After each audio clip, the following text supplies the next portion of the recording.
our recording's just started. And we as a network are very committed to business incubation.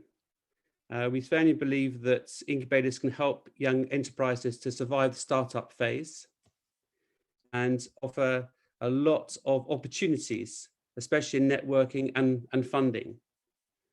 And over the years, we have built up quite a strong network of incubators across Europe, and they all offer holistic support to companies for people who have projects, young entrepreneurs, and then supporting startups to hopefully successful SMEs.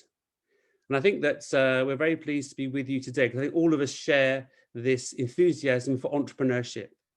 We love ourselves speaking to entrepreneurs. We love supporting entrepreneurs. And we're very pleased that you can join us today on this quite a long journey, actually, because the project runs for 4 years.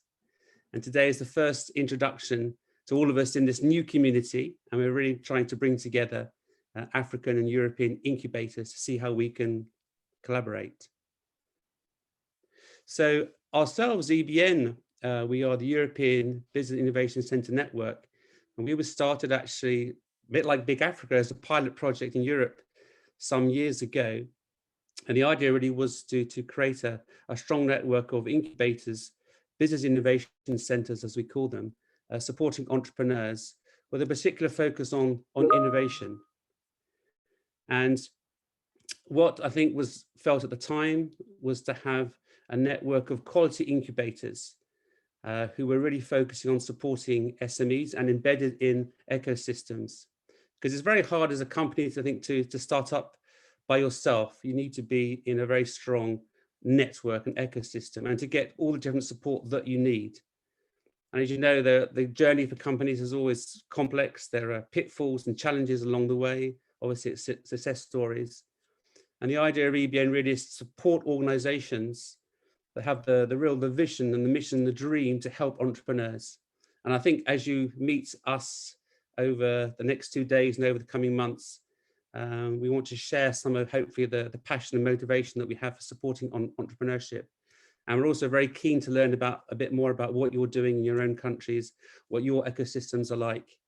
And the idea really over the 4 years is to try to bring these networks together and especially look for opportunities for companies. And one thing that we do at EBN, which is a little bit special, is that we actually certify our members. We call them BIC's Business Innovation Centres. And really the idea is to have a quality label, is to show to the entrepreneurs who join the incubator that we are delivering quality services that meet a certain standard, so they can come to the incubators with confidence. And also we gather quite a lot of data from our companies and the incubators so that we can share this with the community. And we work a lot with the European Commission, so we share some of the data with them. And this just helps as a network to show our strength and how that in most cases, public supported incubators can be a real factor in change and supporting entrepreneurship. And indeed, we'll be speaking about that, I think, over the coming months and years in the project.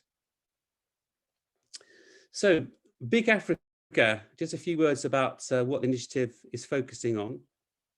So there are 2 main components, as I said, financed by the European Union.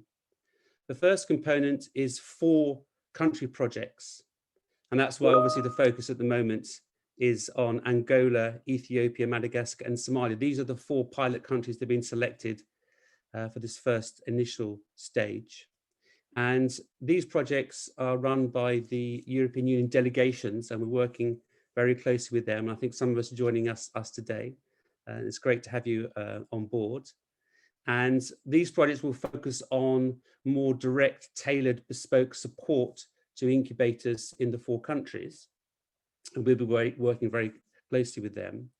And our role as BIC Africa, a little bit, is to replicate the work we've been doing in Europe and to provide this regional network where we're offering sessions like today on training, enhancing capacity, but also I think possibly more importantly, their idea is to, with you, engage in developing connections between Africa and Europe for incubators. So we are looking forward to having many exchanges between yourselves, but also for client companies as well, because we think there are opportunities on the business side to be looked at for African companies in Europe, and also, of course, for the other way as well.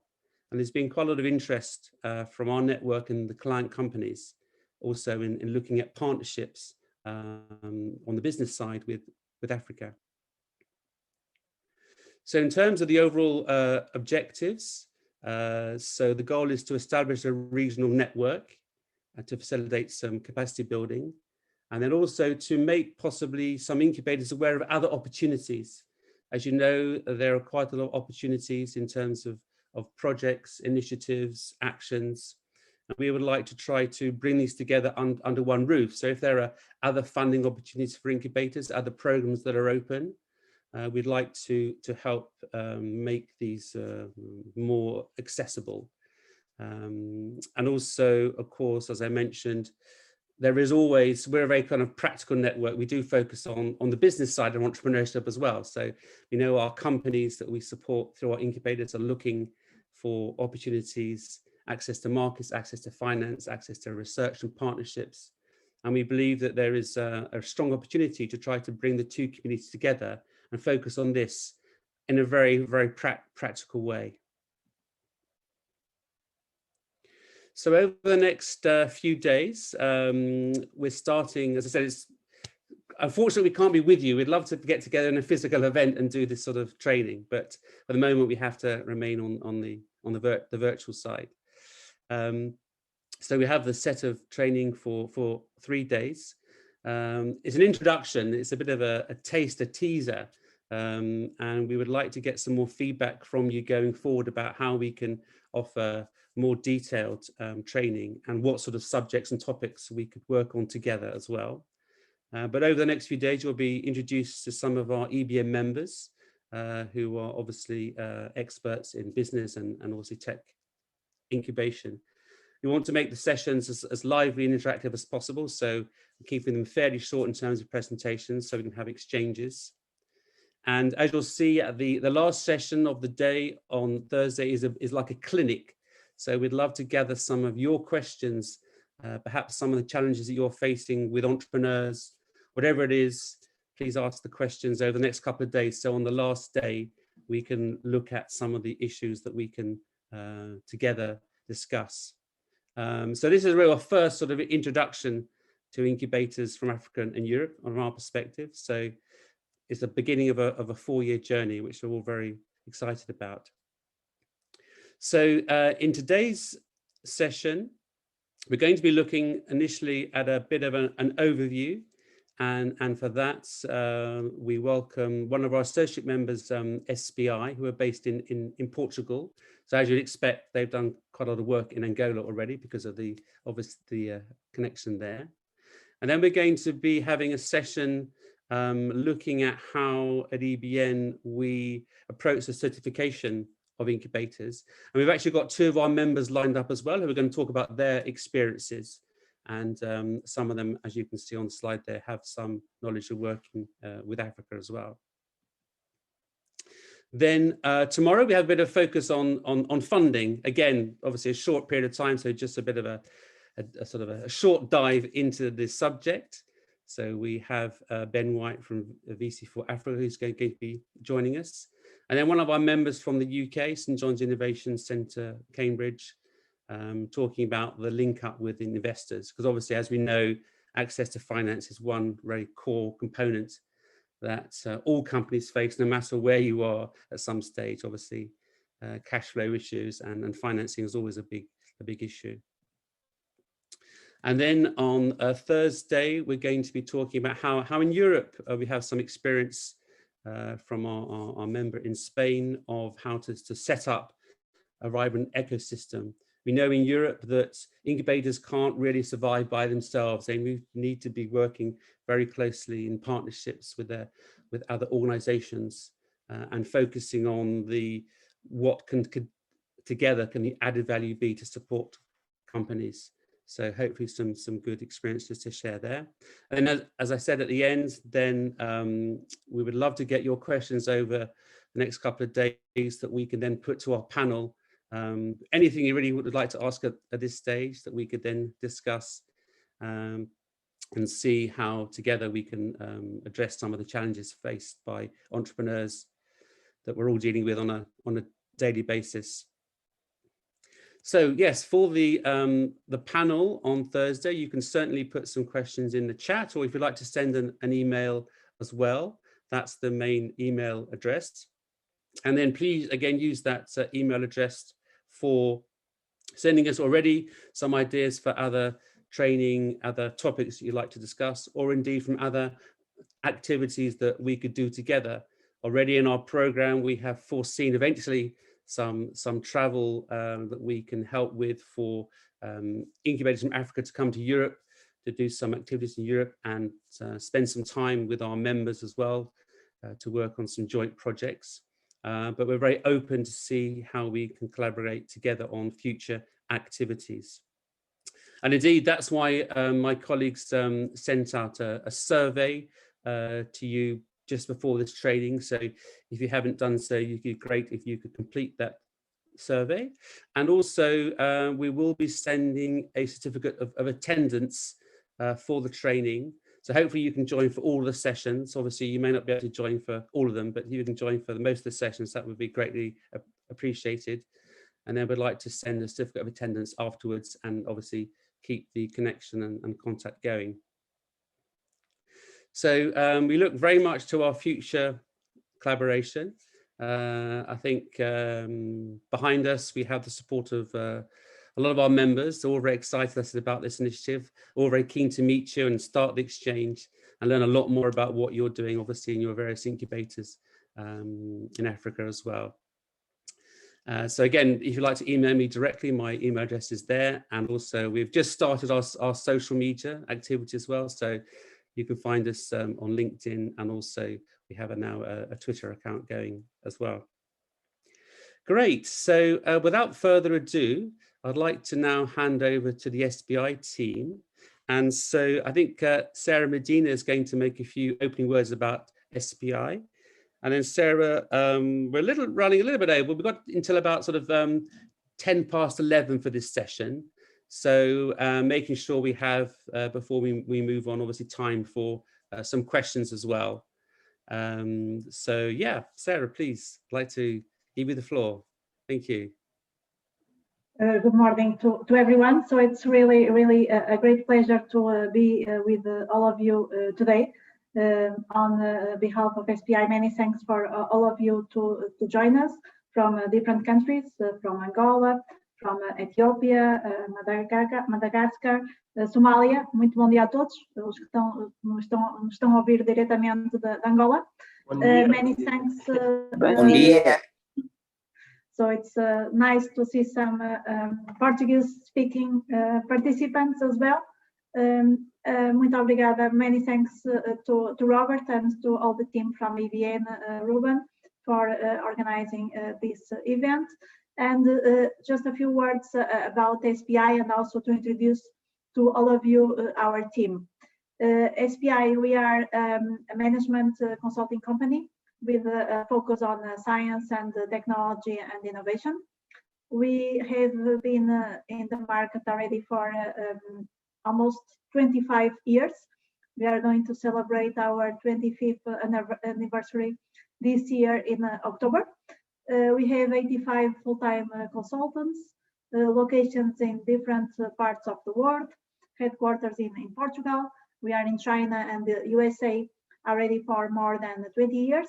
Also very strong activity in Brazil and Latin America, Southeast Asia and Africa. So we are very happy that we have been also very active in working in different African countries. And Angola is one of the priority countries that we have been working. Basically, we work a lot with the different types of organizations, including startups, SMEs, large companies, universities, research institutes, science parks, business incubators, and then a lot of work done also with municipalities, and then at the international level with the European Commission, with the World Bank, African Development Bank. So we have 85 people, also from different backgrounds and different nationalities. We are very pleased to be a member of EBN. We are an associate member of EBN already for a long time, and have a very close cooperation in many projects like this one. And we'll be conducting part of the training today to all of you. Next one, please. So just to introduce you our team. So it's my great pleasure to introduce you Douglas Thompson. Douglas is originally from the UK, but living in Portugal, also speaks some Portuguese. And Douglas is our head of the international area. Then my great pleasure also to introduce you Francisco Rocha. He is one of our senior international consultants, and he will be conducting together with Catarina Milhazes, also one of our international consultants, will be conducting the training of this morning.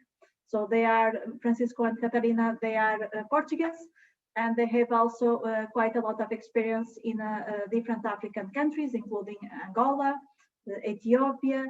Catarina has also spent some time in Guinea. So they are, I think, the right ones to really conduct this training, and will be able to understand your needs. And really, please feel free to post the questions. We want this session to be interactive, and for all of you to participate, and also feel free to contact us after this training session for any questions, any further discussions. Estamos totalmente disponíveis para, depois desta sessão, poder dialogar convosco e discutir futuras possibilidades de colaboração.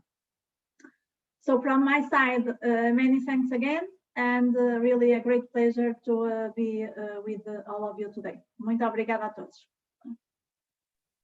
I'll pass now the floor to, I think, Douglas, and then to Francisco.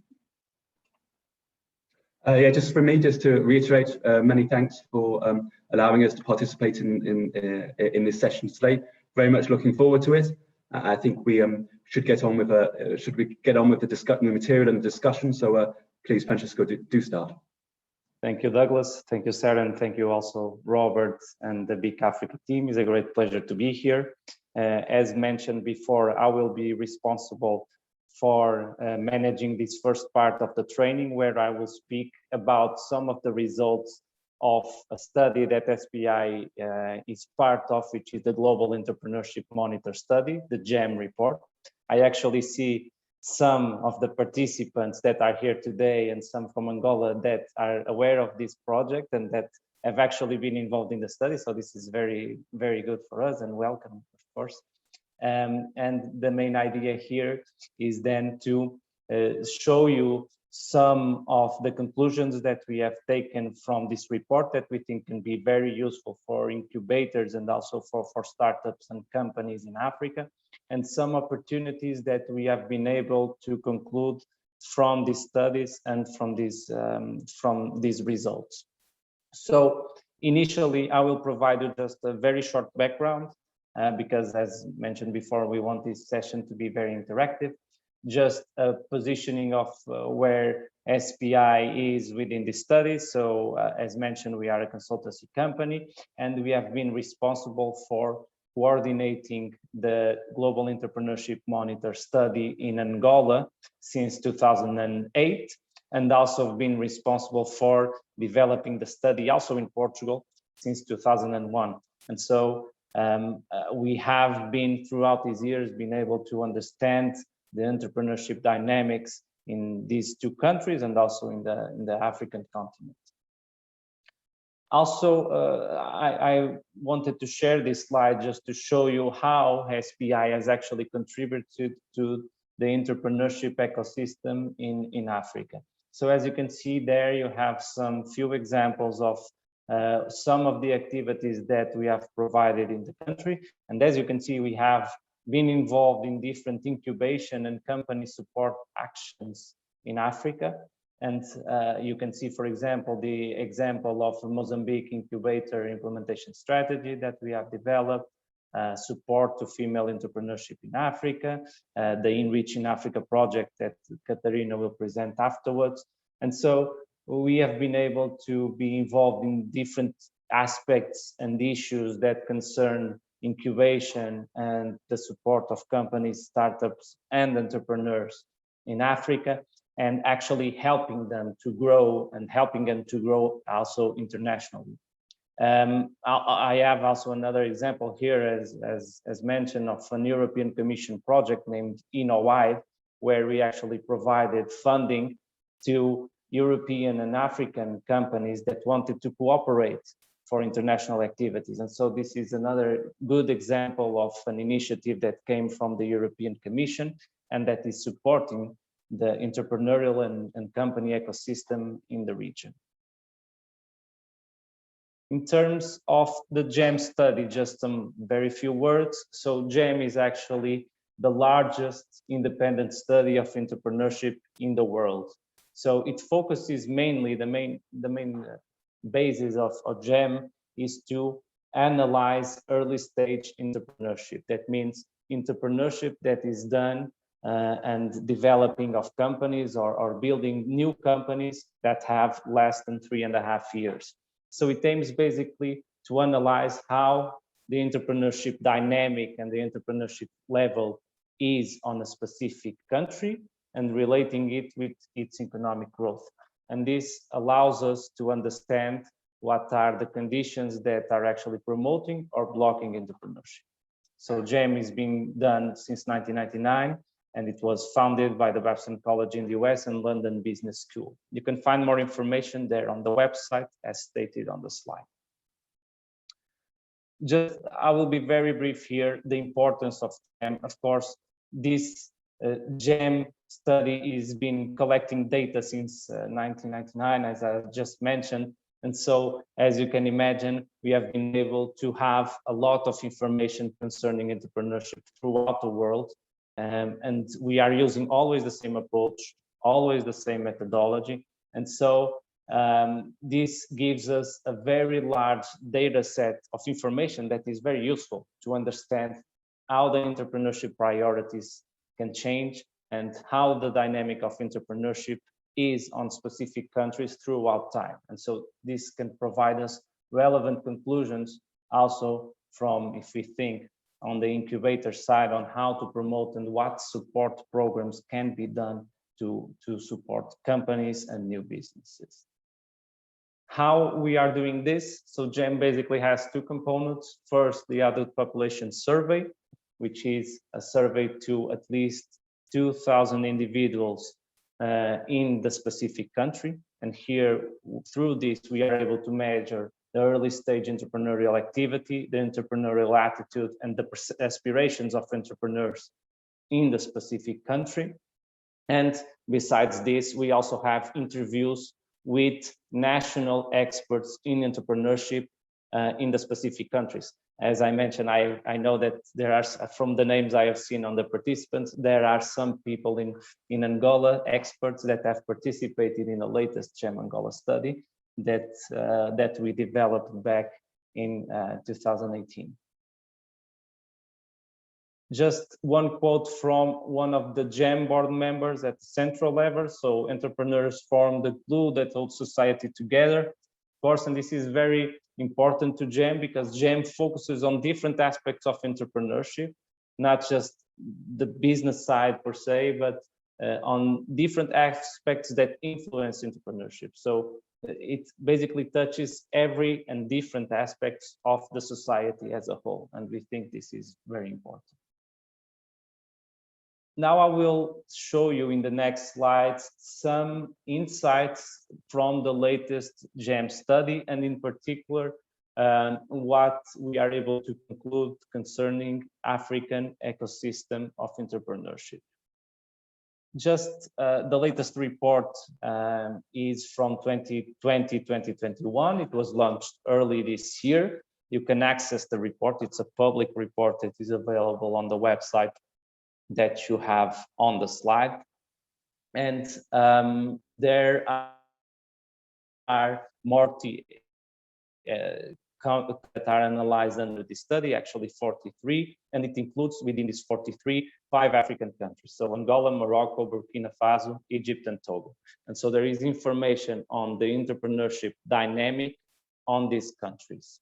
And we think that here there are some relevant aspects that need to be highlighted. Again, this report is available online in case you have an interest. So if we look first at the will and motivation of entrepreneurs and some of the results that GEM focuses on, as I mentioned, GEM focuses on early stage entrepreneurship, that is measuring, and this is the total early stage entrepreneurial activity, the TEA, the main indicator of GEM that measures the percentage of adults between 18 and 64 years old that are engaged in or running a new business, that is a business with less than 3.5 years.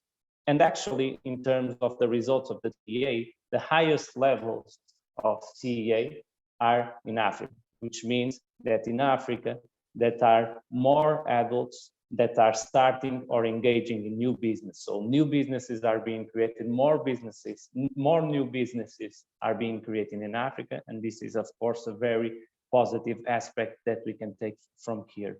And also, when asked about the motivation from these entrepreneurs to create the business, most of them, or the majority, is motivated to create business to build wealth or to have a higher income. And this is an important aspect, because when we compare with other regions, the entrepreneurial population, according to GEM, is more motivated to create a business to make a difference in the world. And so this can also show how the mindset of entrepreneurship in African countries can change, or there can be an opportunity to change this mindset of having businesses and startups that can actually make a difference. And so we think this is also important to highlight, because it shows these TA levels that there is a demand for incubators and other support services for entrepreneurship and for early stage entrepreneurship, of course. The impact of the pandemic, there is a part here on the study where this is mentioned. Of course, in general, it has decreased entrepreneurship, but according to GEM, the minority economies have experienced actually an increase in entrepreneurial activity. So in particular in Africa, there has been an increase in the rate of early stage entrepreneurship. And so this is also a positive aspect, because entrepreneurial activities have not been blocked due to the pandemic, and the opportunities for supporting companies and new business continue to exist even after the COVID-19 pandemic. Another quote from one of the executive directors is from GEM: how entrepreneurs respond to crisis is a good barometer of the economies, of the global economy's health. Of course, new business arise, as you have seen from the pandemic, from the consequences of the pandemic, and new opportunities come. And so entrepreneurship is also a good way of understanding how the economy is running, and GEM actually measures this or supports this discussion. Some other results that we think are very important. One of the aspects that are analyzed are actually the relation between gender and entrepreneurship. And so I believe you can see properly in the graph, but if you look at the right side where there are the Middle East and Africa countries, you can see there, for example, that Angola is on top. It's the country actually in GEM with the highest TEA rate. And if we look at the level of the entrepreneurship per gender, we can see that in African countries, or the majority, in some of them, the highest level of entrepreneurship is actually in these African countries. For example, in Angola and Togo, there are more women entrepreneurs than men. And actually in other countries, there is almost an equal number of entrepreneurs from the male entrepreneurs and female entrepreneurs in the country. So that this also represents an opportunity for businesses that are led by women, and programs that clients and companies and startups from incubators might want to have a need for actions that support women entrepreneurship, and this can be, of course, very, very interesting. And so this is an interesting aspect to highlight, because if you compare with other countries in Europe, you can see that the percentage of men is much higher than the percentage of women entrepreneurs in the specific country. So this is a very also good indicator of what is being done in Africa. Now, if we look at the different age groups of the early stage entrepreneurship rate, we can also look that in the majority of African countries, the oldest group of people that is analyzed under GEM, of course, between 55 and 64 years old, has actually the lowest rates of TA, which means that young entrepreneurship is of great importance to African countries. You can see that, and of course you are aware of this. And so there is also an importance of exploring this opportunity. Also, in terms of course, when we think of digital programs and digital actions that can support innovative businesses, and we look most of the cases for young entrepreneurs with new ideas that are aware of the main innovation aspects around the world, and so that are more likely to come from these young entrepreneurs, this new disruptive business. And so this is a good indicator also that countries in African companies and entrepreneurs in Africa can be looking for these opportunities for the digital side, for new actions, and for companies, as we mentioned before, that can actually make a difference in the entrepreneurial ecosystem. Finally, on the market potential, here what we are looking at is where are the customers from the businesses, the young businesses come from. And we can see that in Africa, there is, and if we look at the African countries, mostly in Angola, Togo is not that much, the level of customers from international countries is lower, and actually very low. And so internationalization probably is not as, and according to the results of GEM, is not as developed, or is not the focus of these young startups and young entrepreneurs. And so also we mentioned there on the slide that this can be an opportunity to explore, because businesses in Africa have potential and have potential to be internationalized. And so there would be a need there for such programs that can support these types of actions. And we think this can also be an opportunity for incubators and accelerators in the region. Finally, and not to extend my talk, I am just going to finalize the presentation with some entrepreneurial framework conditions that are analyzed under GEM, the 9 that are listed here on the slide. And basically here we talk with national experts in entrepreneurship and try to understand how the country is positioned in terms of each one of these framework conditions. And what we have actually here on the next slide are what have been, according to the results received, the biggest common challenges in African countries according to the 9 framework conditions. That is the framework conditions that in the questionnaire have rated the lowest between the 9. And so we can see that there are some commonalities. And if we think of these 4 main aspects, we can see some relevant points. First, on the access to entrepreneurial finance, clearly here we are talking about how can entrepreneurs and new companies access to finance, either it is through venture capital, through loans, through grants, or through other programs, that government programs that support the development of entrepreneurship. There is clearly a need here and a gap between what exists and what the companies are looking for, according to the experts. So there might be opportunities to support incubatees in arranging these programs and in getting these programs and in getting this support.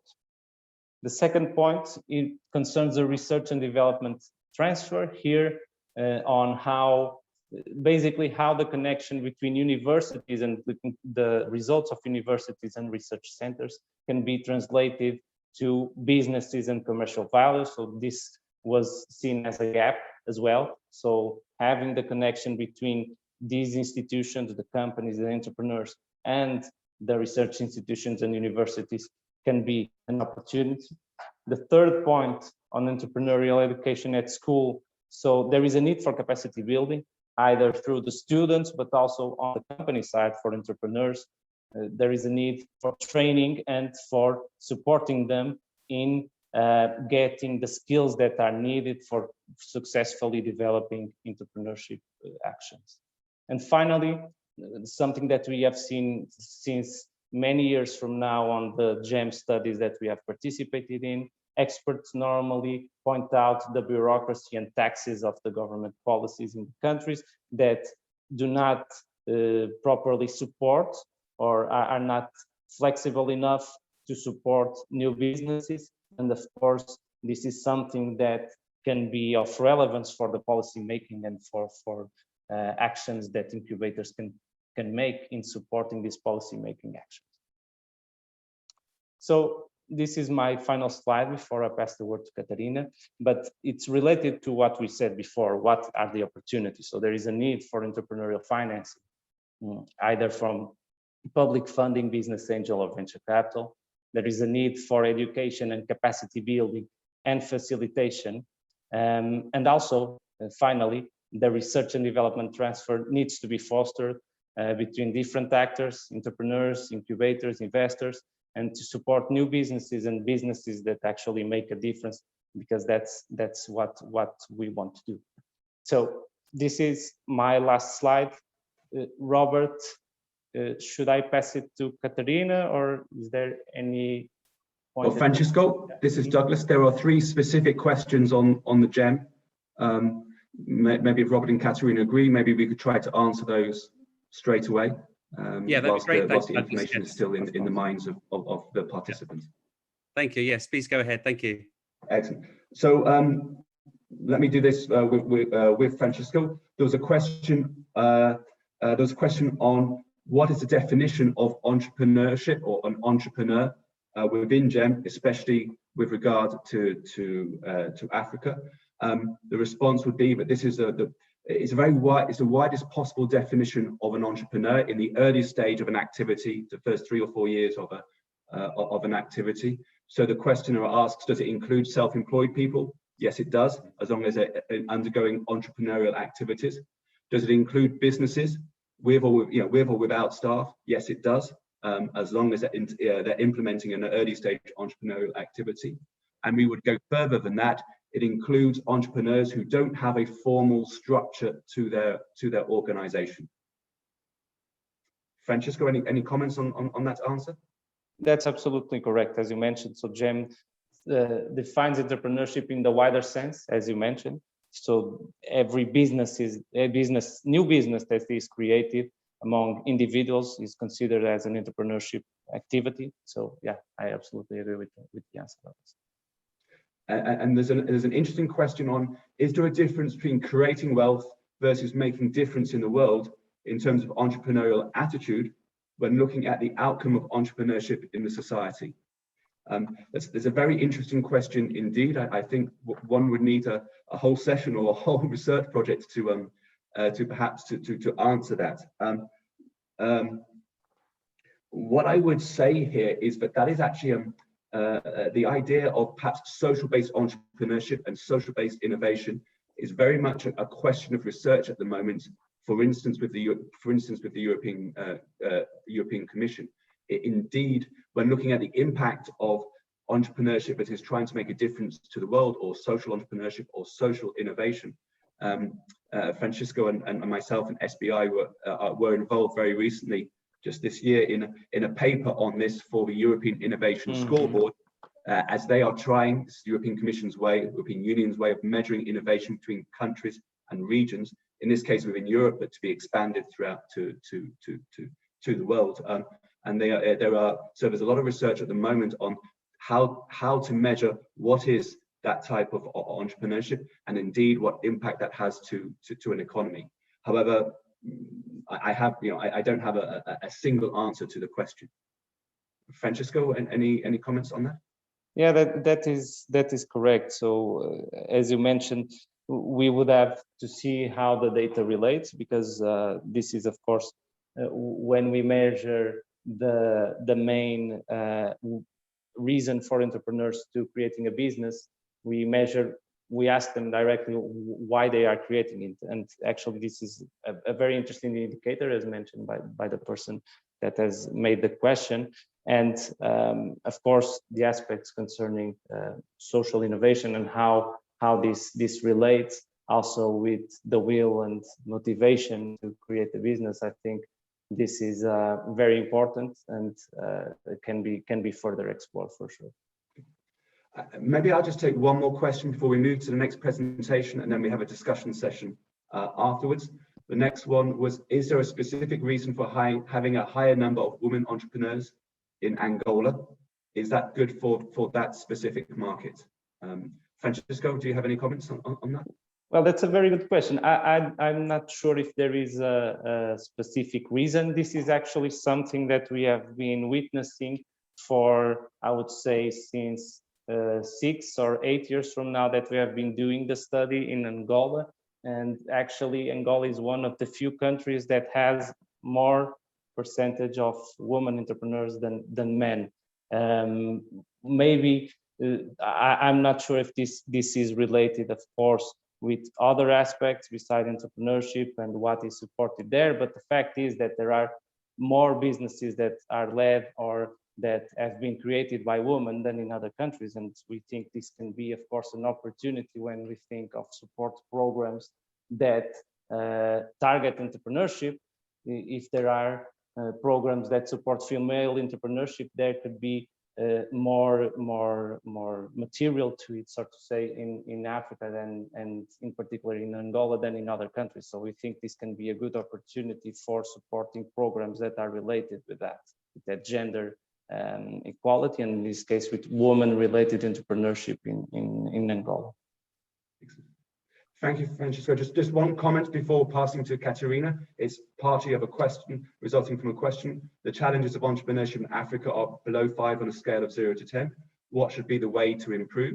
Of course, that's partly the whole reason of the BIC Africa framework. And of course, what I would say here, but it's very clear from the analysis and from the research, both in other countries and in African countries, but organizations such as incubators and other direct support mechanisms to entrepreneurs who want to formalize their business, gain access to finance, understand the taxation system and the logistical system and the distribution system to maximize their impact, to maximize even nationally or first nationally, regionally, nationally, and then internationally. I think it's obvious that the participants here really have a central role in that process, and that's I think what's so part of the reason why it was so interesting about today's and tomorrow's sessions. So thank you, Francisco. Maybe I will pass, because to make sure that we have time for question and answers at the end as well. Maybe I will pass to Katerina for her presentation, and then we can come back to questions on both the presentations. Thank you. Hello, good morning all. Thank you all for being here, and congratulations as well to EBN for taking the lead on this relevant project, BIC Africa. I'll start commenting a bit on what Douglas was just saying, and also making the link to the last slide from Francisco's presentation. Sometimes when you look at challenge from the right perspective, they become opportunities. And I think one of the relevant things that was just mentioned in Francisco's presentation was the need to develop networks that are not only developed in country, but also across countries throughout the African continent, but also, and because we are in a global world, between continents. And so BIC Africa and another project I will be presenting here, Enriching Africa, aims to support partnerships between European and African partners. I would like to present some of the opportunities that Enriching Africa will have for you, incubators and accelerators that are here today with us. So Francisco, maybe you could pass the slide. Let's start with a brief overview of what Enriching Africa is. Could you pass it, please, Francisco? Okay, so here on screen, we have basically what it is in Enriching Africa's ID. Like BIC Africa, this is a project funded by the European Union, and that has exactly started like BIC Africa in January this year. It will last 3 years, and it gathers a network of partners, of 12 partners from Europe and from Africa. I can also tell you that Enriching Africa builds on the results of another project, another initiative that has been working across Africa for the past few years, which is the Africa-Europe Innovation Partnership Initiative. Some of you might have heard about it before. It also goes for the acronym AEIP. So this initiative will end by the end of this month, and it will have a presentation in the coming week. All of you are invited to join, and in that presentation we'll be able to learn what this initiative has done in the past few years and learn about how Enriching Africa will be continuing, improving, and enlarging the work that was done by the initiative. Could you pass the slide, please, Francisco? Thank you. I've put here a quote from the Comprehensive Strategy with Africa, which is the vision from the European Commission, which is an organ from a body from the European Union, in how it sees its relation with Africa. The strategy, as it's briefly quoted here, traces a plan to see Africa and Europe tackle together the challenges of the 21st century. And you can pass the slide, please, Francisco. And the reason why I mention it here is because Enriching Africa, and I would dare to say that BIC Africa as well, aims to give a substantive backing to this strategy in the chapters of innovation and entrepreneurship. And what is important to see here is that Europe and Africa partnerships that will be built and developed in the coming years will be very much based on the development of innovation and entrepreneurial networks, and therefore that there will be a fertile ground for you accelerators and incubators and hubs to develop the work that you do. And so precisely Enriching Africa is here to provide and support that fertile ground. As you will see in this project that will allow cooperation with BIC Africa because they have relatively similar purposes. The EI team will be working to support the innovation ecosystem across Europe and Africa, and we'll be doing it in 3 key domains by acting on the conditions that need to be provided, and this includes services, capacity building, training. Second point is by looking at the community that needs to be nurtured and connected, and this will be the domain that I'll be most discussing in this presentation. And the last point, to support infrastructure that needs yet to be built. Francisco, please. Thank you. So very briefly, let's see 3 parts that compose Enriching Africa's mission. In one sentence, the purpose of the project is to support and connect incubators and accelerators in Europe and Africa in order to build what we think should be mutually beneficial partnerships and networks. The project will achieve this by supporting the EU-Africa intercultural innovation and knowledge exchange for the mutual benefit of both regions. I just want to highlight here that intercultural matters are important here. We just saw that we have different ways of seeing entrepreneurship, either because we want to generate wealth or because we want to do a change in the world. And so it's good to have people discussing the needs that drive entrepreneurship. A second point is we will achieve this by connecting European and African incubation and acceleration ecosystems to foster innovation and co-creation. And third, by reducing barriers to internationalization for innovative startups and SMEs, which we have seen is also one of the challenges in the African ecosystem. So let's look in more detail into point 2 of the mission, Connect. If we are aiming at building partnerships, we need to have an ecosystem that is robust, well-developed, and connected. And one of the challenges in the African ecosystem that we have witnessed at the moment is that it is as if the ecosystem already exists and to a certain point is well developed, but is somewhat scattered around. So Africa has already more than 600 hubs. The number of tech hubs has grown by 50% over the past several years, which is impressive for a continent where 1/3 of youth is out of school. Africa is the continent with the highest rate of education exclusion. It is the continent with the highest rates of extreme poverty, etc. But also maybe not that surprising when we see that there are no jobs for about 50% of graduates across Africa. And so when you have qualified people and when you have the need to generate decent jobs, this sounds like a good opportunity, a good basis to generate entrepreneurs. And so hubs keep growing like mushrooms in Africa. Many people like yourselves are realizing the big potential that there is in Africa among its youngest generation, and your clients are looking for you. I mean, you hubs, accelerators, incubators, who will put them where they wish to be.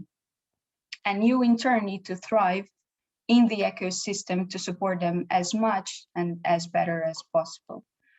And so, as I was saying, precisely the challenge is that many of these hubs and accelerators are generating competing models. While this is good on the one hand because it makes things flow and the ecosystem thrive, it also means that some of the hubs and accelerators might have difficulty in getting stronger and in getting connected to valuable networks.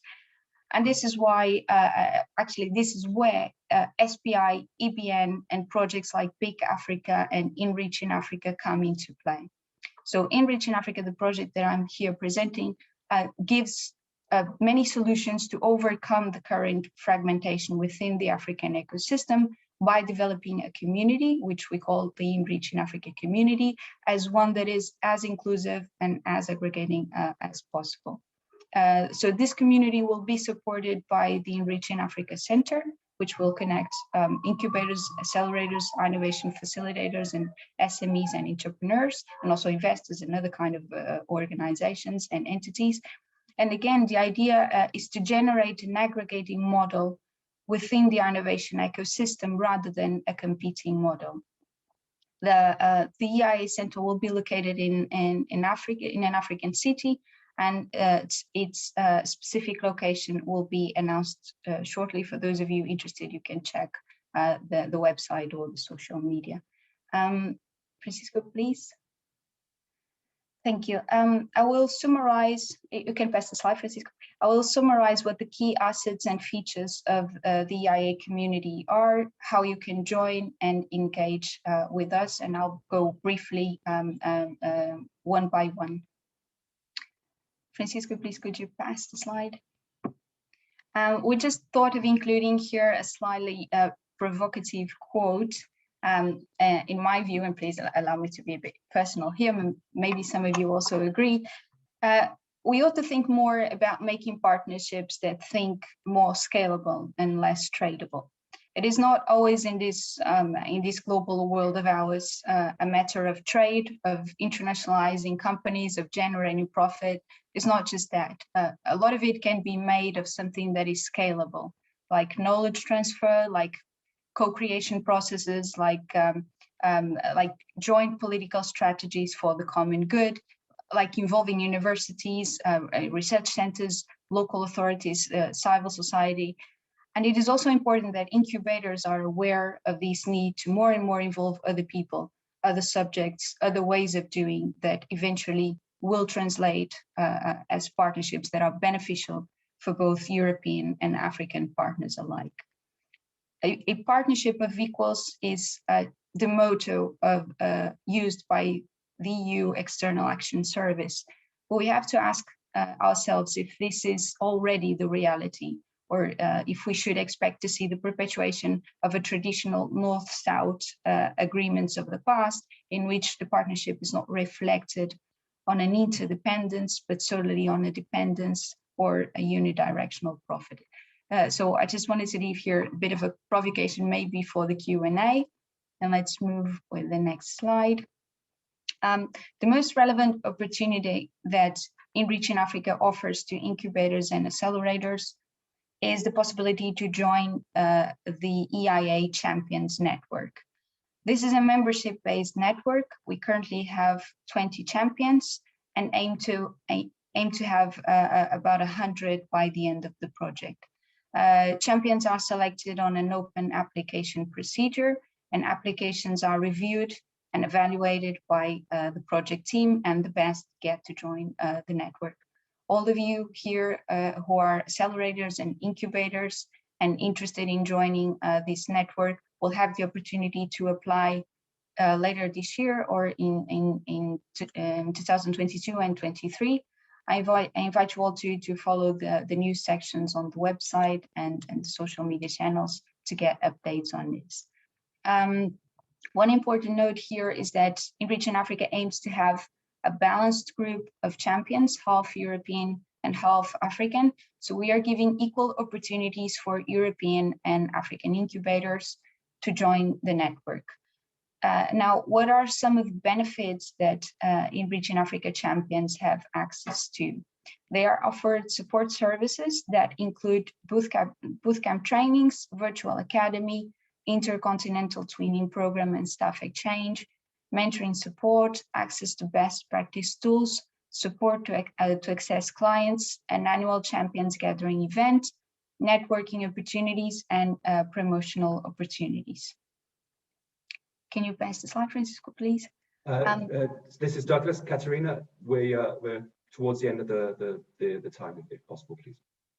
Okay, so this is the current map. As you see, we have 10 European organizations and 10 African organizations. We do not have any champions from the 4 countries from BIC Africa. So all of you from Angola, Somalia, Ethiopia, and Madagascar are very much invited to try and apply for the next application. And quickly through the other slides. Now, one of the reasons why it could be relevant for accelerators and incubators to join the Champions Network, the project allows you to directly provide services to your clients through programs that are designed by you and supported by the Enriching Africa team. So you can design, develop, implement services, and at the same time, you get inputs from the Enriching Africa team on how to improve the quality work that you are offering. And these are some of the services that we expect our champions to provide to clients. Can you pass the slide, Francisco? We are also present in another platform. We have an Enriching Africa community on Eurocracy. We have 60 members at the moment, but the community is growing at a pace of 10 new members per week. So this should become a very good network to be linked to, because you can be not only engaging with your clients, but also engaging with investors. This is the right place to find investors for your clients and for the projects that you want to develop with them. Finally, we are also present in 2 other platforms.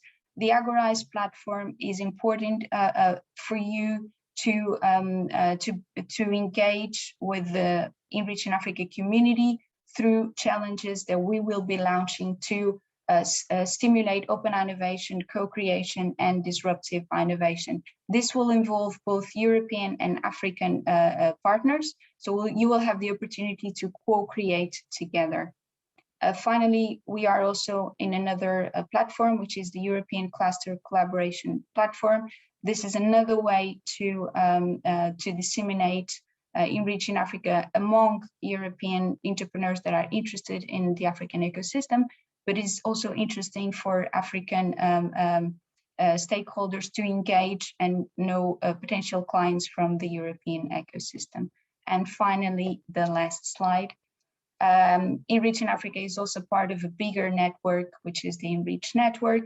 As there are similar projects across the world, similar to Enrich in Africa, this also means that our champions have the possibility to find opportunities in other places of the world beyond Europe and Africa, including the USA, Latin America and the Caribbean, China and India. And sorry for running a bit in this end, but trying to keep on the time. Thank you all. No, thank you, Katerina. That was very interesting, and I think we're at the start of the Enrich in Africa activities, so I really think it can have an impact and be interesting for the participants in the meeting today. There are some specific questions related to the logistics. Maybe if you allow me, Katerina, I will ask you to answer them. So really, first of all, what are the requirements and conditions to join the EIA platform? Probably you mean the EIA Champions Network? Yes. Okay. Well, this is not something that SPI is directly linked with. So as I mentioned, we have 12 project partners, and this is the role of another partner. So at the moment, I cannot specify exactly what the criteria will be.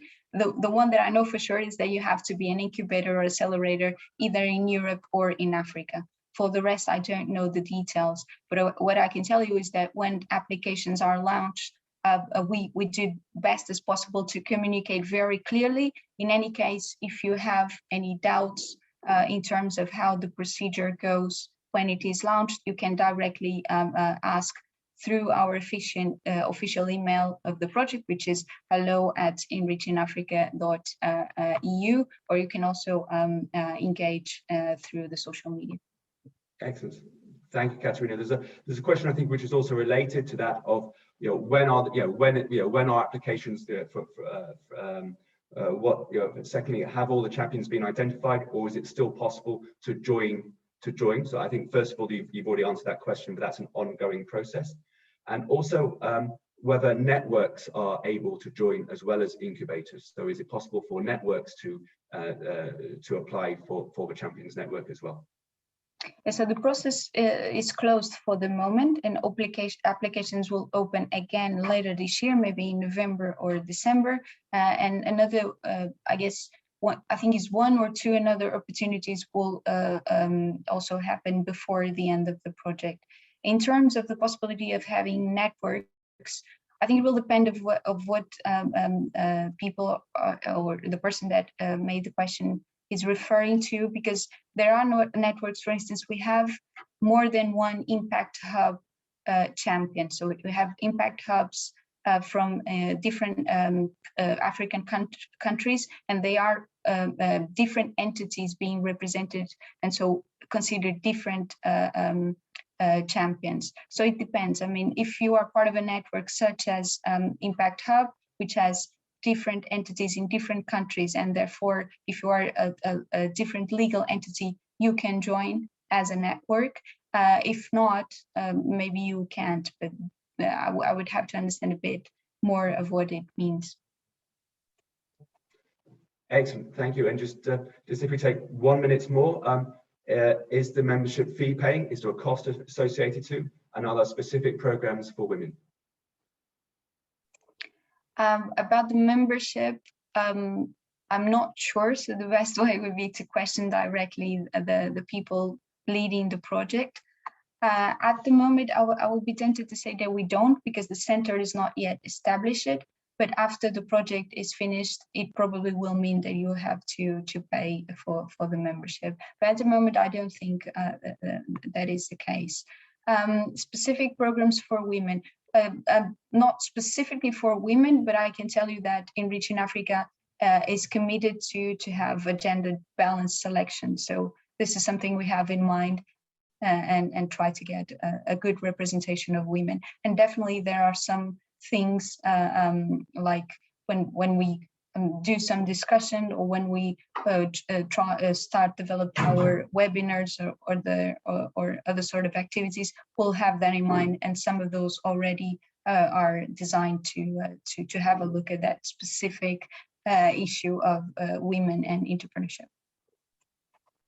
Thank you, Katerina. So if it's okay, I'm going to hand back to the to Robert and to the organizers now, just with one comment, if I may. There were 3 questions associated with the presentation from Francisco of how can entrepreneurship help to harmonize and bridge gaps between countries? How can incubators help to bridge gaps between countries on an intra-Africa way? And how can chambers of commerce and industry play a role in the whole national and international value chains, which I think really is core to the BIC Africa project, Robert. So maybe we can't necessarily answer those questions just now, but of course, this process, this project, these training sessions, that's a core aspect of the BIC Africa project. So I think they're very good questions indeed. Robert, please. Yes, very much so, Douglas. And perhaps just to add one on the Chamber of Commerce, I think that it's all about having the right actors in the right place working together to support entrepreneurs and the whole sort of ecosystem. And I actually personally seen in Europe sometimes where a would-be entrepreneur would go to a Chamber of Commerce and they would sort of say, well, actually, sorry, we can't help you very much, without unfortunately signposting them to perhaps an incubator down the road who might be able to actually help them. And this in Europe, sometimes we have been actually not so good at. I think we're improving, but really trying to get all the players together to support the entrepreneurs and working out exactly who does what. And that's why having this very collaborative approach in one region, which takes time, it takes effort, it takes trust, is really necessary. And, I think that's one thing that we have developed over the last few years at EBN is the real sort of spirit to try to make sure the entrepreneur is the focus of all our actions, really. It's not about us. It really is about trying to support the client companies. And I see indeed there are a couple of comments about women entrepreneurship. I think that's something that we will be focusing on. And indeed, for those who have just joined, because I see now we're almost going to reach 100 participants. So that's really great. Please do send us some suggestions of other training or programs you'd like us to look at. As I mentioned earlier, you're all here today. Thanks very much to the EU delegations who kindly sent out the invitations. And obviously, we're very working very closely with them as well. So the idea is over these next few days is to gather some feedback from you about how together we can offer successful programs. And it's all about really trying to build this community now between Africa and Europe. So thanks very much, SBI team, for your presentations. Much appreciated. And now I'd like to move over, and hopefully my colleague Florian is online. I know, Florian, you had some difficulty connecting today. So are you there, Florian? That's the first question. Yeah, hello, Robert. Hello, everyone. Great. Happy to see you. We were slightly panicking because even in Europe, we have connection problems. And Florian was going to introduce us to a couple of old friends on my side, but certainly some very active EBN members, and talk a little bit about why we look at certification and perhaps some of the issues and challenges that the incubators are facing from our perspective here in Europe. So Florian, I'll hand over to you. And certainly, I think we can finish today's session at, say, 12:15. So if needed, and obviously we need to have time before that for some questions and exchanges as always. So thanks, Florian. I'll hand the floor over to you. Thank you so much.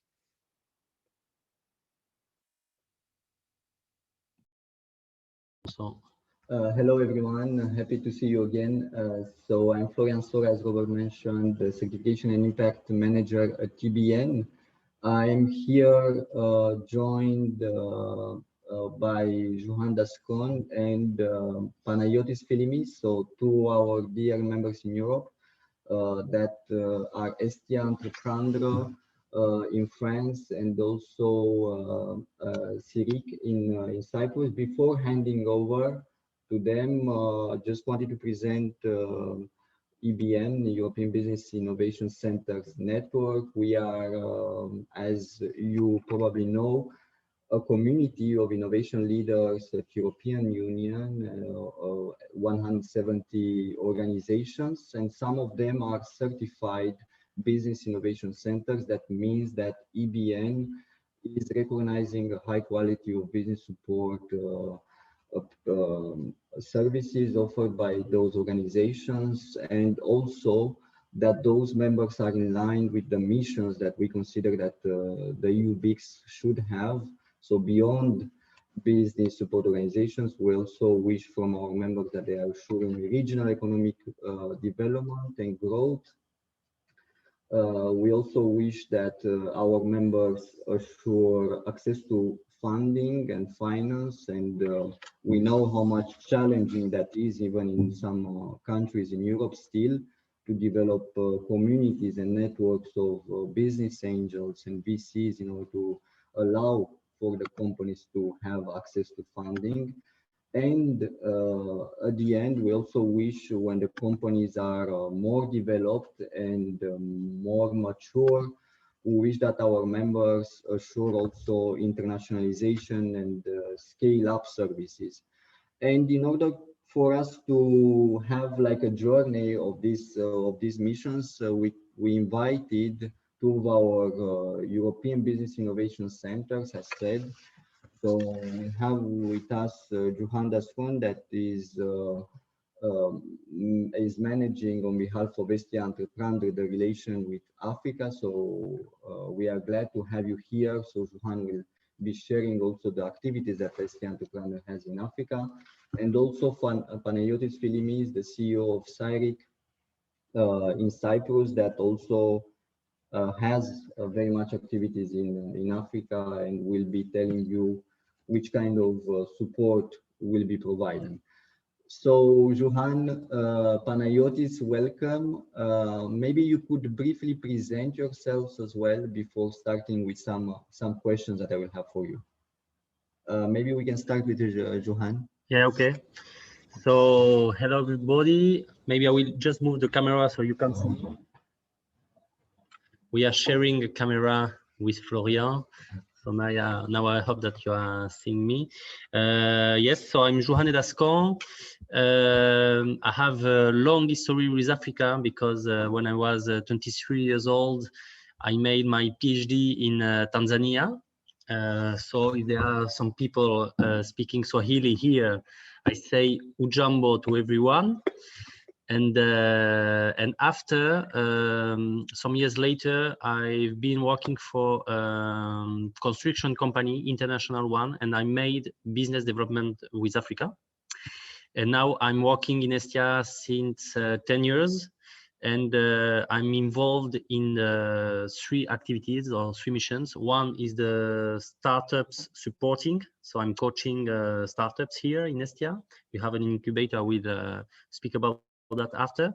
I'm also doing a technological transfer, what means that I'm working with companies and other technological platform to work on a specific technology with our researchers. And the last mission, since it's a recent mission, since 1 year, I'm leading the strategy of Estia to cooperate with African partners. So shortly, it's my presentation. Thank you very much, Johan. I will invite also Panayiotis to say a few words about his background and convince you that he is a right speaker to have the table also in relation with Africa. So Panayiotis. Good morning, everybody. Basically, I started my PhD in UK, and I also worked at university in some technologies. That's where came my passion for high tech and deep tech, and also technology areas. So my first job and first actually business I did in Cyprus is we built the largest network of laboratories in Cyprus, where we are providing services to more than 1,000 companies. That's quite a lot, actually, considering that Cyprus is a very small island with around 1 million inhabitants. So I was specialized in many areas, and also product certification. And we worked with many industries, and especially in the R&D, the last 20 years, we've been developing, working on disruptive products. and working also with startups. I've been involved a lot in the ecosystem. I'm the president of the Association of Recent Innovation Companies. That means companies that they invest in R&D to make new products. I'm also in several committees in the country and following up the ecosystem. This is quite important, actually, if you really want to help the ecosystem. With regards to the relations with Africa, to be honest, I've visited Kenya when there was this European event 2 years ago. And since then, we've been trying to collaborate with various countries. I would say more on the development of technologies. Recently, we submitted also a proposal. I think Ethiopia, with the Ministry of Agriculture of Ethiopia, was also involved. It was about agroecology. So in general, my background is engineering, also IT at the same time. A coach and I'm a director in many startups, most probably at the moment more than 15. So I'm really active and working with startups every day, from low-tech to high-tech startups, and quite passionate actually to help startups from Africa. Thank you very much, Juhane. Thank you very much, Panayiotis. You understood that this session, it's all about building ecosystem, offering business support to companies, having the strategic reflection prior to also building programs of incubation acceleration for companies. And hopefully in this session, we'll be providing you some useful insights from our experts in regards to this process, how a structure is being created with the ecosystem, with the partners, and what are the ingredients, let's say, to make a successful organization and a successful ecosystem. Just to kick this discussion and push the discussion forward, I would maybe ask a first question. So maybe when was, if you could share, when was your organization born, and which were the challenges at that time for you, CyRIC, and for you, ST Entrepreneur? Maybe we can start with Juhane again. Yeah, okay, with pleasure. Now that's a good question. To understand our big history, it's interesting also to understand where we are located.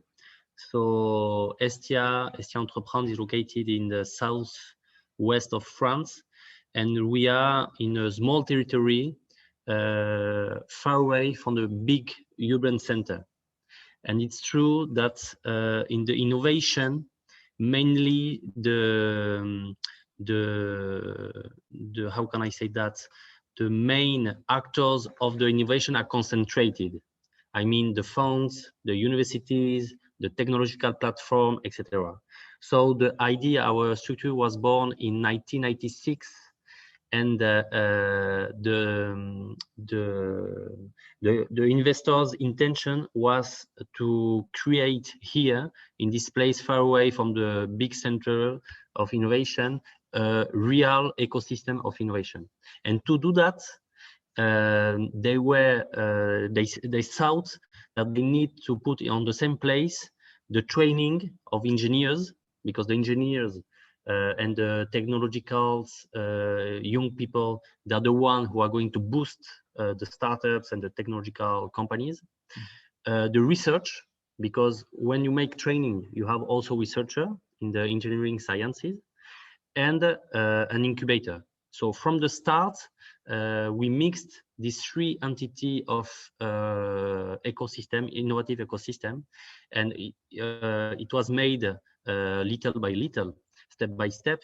And now we put the other entities of the innovation, what is found, what are some big events to make networking, etc. So nowadays, we start with 20 people in the school, and nowadays we have 1,000 engineers. We have 70 researchers in our research team. We have 5 transfer platforms, And we have in our Business Innovation Center, we have each year 60 startups supported. But we start from scratch, from zero, creating that. And I think it's interesting also for African partners, because I think for me also, the way I see Africa sometimes can be so far away from the big center, from London, New York, Paris, etc. Even if there is very big cities in Africa, but the main aspect of the innovation can be in those Occidental countries. And so to think how to create an innovative ecosystem can be interesting. Not because we are a model, because each territory has its own history, his own specificity, but I think that we can be inspiring other territories. Thank you, Johan, and your reflection is very interesting as a process. You see these phases approach and different levels of integrating different actors in building the ecosystem from scratch. And you have a history of offering support to companies from 1996, you already mentioned.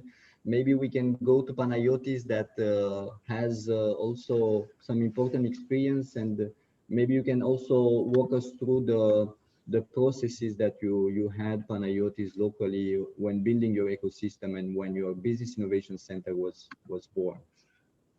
First of all, I would like to say that we are a private business innovation center, one of the very few in Europe, I would say. And this is quite important because we had definitely a very different journey from a publicly supported business innovation center. For me, because I was working, I had the previous company for 13 years, which was servicing the industry on product certification, and also building products with thousands of companies, which is quite special when you provide a service to a company. There was a very big crisis in Cyprus in the March of 2013. Everything collapsed. All the banks collapsed. Most probably 70% of the assets of the country were lost. And exactly a couple of months after that, I created CyRIC. And the vision was to help the innovative companies and SMEs and startups to build their products, and what I mean, build innovative products, because there was not such a service in the island. So we built our R&D center in 2013. We raised a lot of funding from Europe for several projects in different areas. And we were providing specialized technical services to innovative SMEs, mainly from Europe, not in Cyprus initially, in building their products, in designing from idea to prototyping, even writing their patents and IP. So we're providing the range of services reaching to the pre-industrialization of a product. So somewhere in 2014, we realized that a lot of startups needed most our help. We visited a lot of incubators at that time, and a lot of events in 2014-15, until we realized that a country, when it starts and it has nothing on supporting startups especially, there should be definitely an incubator. Of course, there is the need of accelerators, but for us, it was studying a little bit the ecosystem in various countries like Berlin, UK, Israel. We visited all these countries. So we've spoken with incubator managers and accelerator managers, and we decided to build our incubator. And at that time, we've heard about EBN that was actually very aligned with what we're doing. So we're providing both business and technical services. We were just building our incubator, and we realized that EBN, it's an organization that qualifies and certifies basically our services, and that was very important for us. I will say that the most important, I mean, me being a founder of a big and an incubator, I think it's very important that the management and obviously the managers they should be aligned, that they should be very passionate on helping startups and SMEs, and that is very, very important because the needs that startup has and the different phases that are very difficult for some, through the journey of a startup, especially if you are supporting for many years. And this is very important. Of course, as a private BIC, we get equity for startups in our incubator. But it was quite a very difficult journey. To be honest, initially we were hosting startups. I did my first angel investments, and we were hosting in 2015. We were hosting startups in our premises, and the incubator, we built the incubator in 2016. So we really went in deep, and we started working with the real startups in-house, and that was really important for us to understand the needs of the startups. Thank you, Panayiotis, and thank you, Johan. Maybe to sum up the answers, so your answers to this question is to reflect also to have the reflection when building your ecosystem, to analyze maybe your strengths. Maybe you have a university, maybe you have a research center, and reflect the process, and also be aware of the fact that you also have to have a motivated CEO or a motivated manager that assures different phases of business support. Maybe now speaking about the mission that European Business Innovation Center has, maybe I will address you another question. So one of the mission of the BIC Business Innovation Centers are to assure regional economic development, well-being for the region. So how do you think that you are contributing to this, to the development of your territories, to the development of your regions? How are you doing this? And which are the tools? Maybe we can start with Panayiotis now. Yeah. So I mean, the most important thing is that, especially if it's an early ecosystem, running an incubator or business center, place either the management, the CEO, or the managers of the organization should place themselves strategically in the decisions or whatever is related with the ecosystem, in the whole ecosystem. And what I mean by that, linking with Chamber of Commerce, linking with the funding agency, being in the board of directors, running association on technology where you can influence decisions even at the parliament. I mean, I'm actually, if you see my profile, I mean, most probably have the most position in the very large number of board of directors, and my mission is to go there and provide my expertise in order to solve different issues or propose new programs for startups and SMEs. Because when it's an early stage, government should be really involved. If the government is not involved in an early stage ecosystem and just let the ecosystem grow by itself, it would take ages. So if the investment ecosystem is not there, if the incubator ecosystem is not there, it's just at very early stages, the government should support.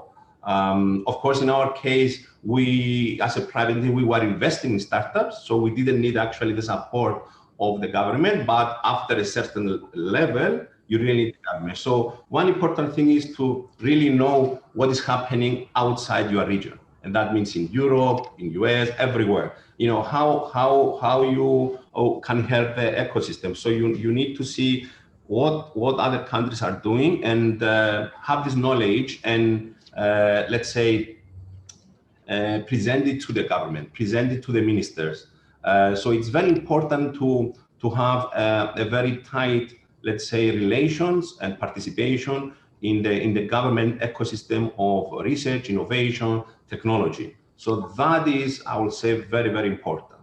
And pushing, of course, everybody towards that direction. It's not easy, and it takes time, and you should involve a lot of organization. For example, as a small association, because we like the tech companies, we are linked with the Chamber of Commerce. So when we wanted to let's say, push the government with new programs and everything, we usually go together. And that means we go with the Chamber of Commerce, we present the whole concept of what should be the program, what should be the next steps of the government. And it takes really time because the government should be also aligned with this cause. And it takes years until you, let's say, convince ministers that it's very important to invest in innovation and technology. And of course, presenting examples from other regions, similar, it's really very important how the other countries made it, how similar countries on the same side, how did they start? So all these are very, very important to build the ecosystem. So it's not just running an incubator and looking for startups.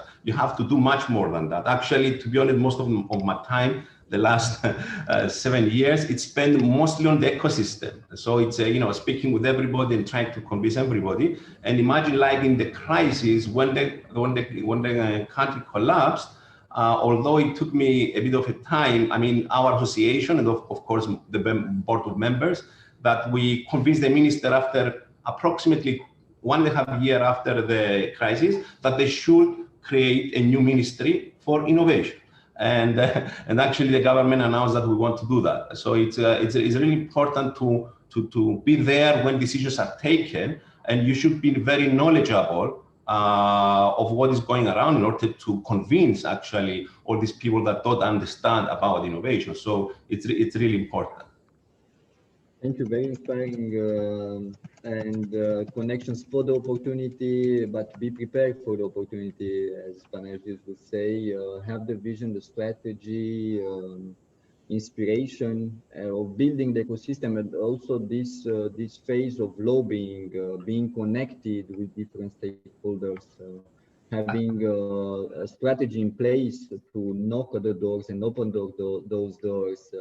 Keep that in mind. So maybe I will invite Johan also to give his insight about this. And how are you contributing also to regional economic development through your organization, and which is the reflection behind it, maybe? Yeah, as I said on the start of this this meeting, it was on the start of the creation of STI. It was an intention of local government and companies, because we are also linked with the Chamber of Commerce of the Basque Country here. On the start, we were a department of this Chamber of Commerce. Now we are independent. The Chamber of Commerce is still in our administration, it's just an entity. And so it was an intention and a vision to create locally technological jobs and technological companies. And it's interesting to see how step by step you make the construction of this ecosystem, adding bricks and bricks slowly. Now, the impact, it's difficult to explain all the impact, because there is some impact that you can measure or not. But we can say that if we take in STIA, as you understood, we have the training, the research, and the startup incubation. And if I speak just about the Business Innovation Center, so the startup supporting department, we contribute to create more than 100 technological companies. There are small SMEs, there are small ones between 5 and 50 employees. We are not creating the Facebook or the Google, but for our territory, what is important is to have an SME, dynamic, adaptable, and that she can make duration on time. And so, and a good example is that here, where we are located, it was a corn field. It was agricultural field here. We are located close to a small city, but the place where is the school, it was an agricultural field. And now here we have 100 companies and 1,000 employees. And on those 100 companies, 70% pass from our incubator.